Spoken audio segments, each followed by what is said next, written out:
இராட்சச வீரனான கடோத்கஜனை பற்றி நீங்கள் கேள்விப்பட்டுள்ளீர்களா? அவன் பீமன் மற்றும் இடும்பிக்கு பிறந்த மூத்த புதல்வன்.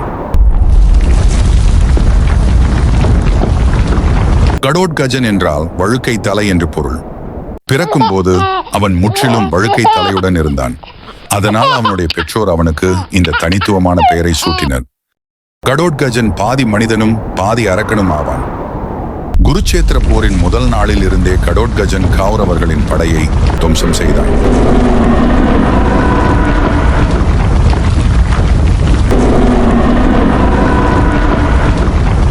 பகதத்தனின் யானைப்படையில் பிரளயத்தை ஏற்படுத்தினான்.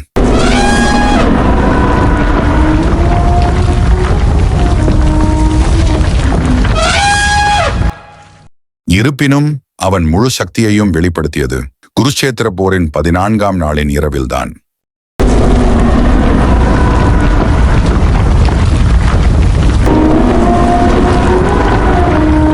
அன்றுதான் மகாபாரதத்தின் மிகப்பெரிய தியாக செயலான கடோத்கஜனின் தியாகமும் அரங்கேறியது. கடோத்கஜனின் தியாகத்தை பற்றி தெரிந்து கொள்ள விரும்பினால் கமெண்ட் மற்றும் சப்ஸ்கிரைப் செய்யவும்.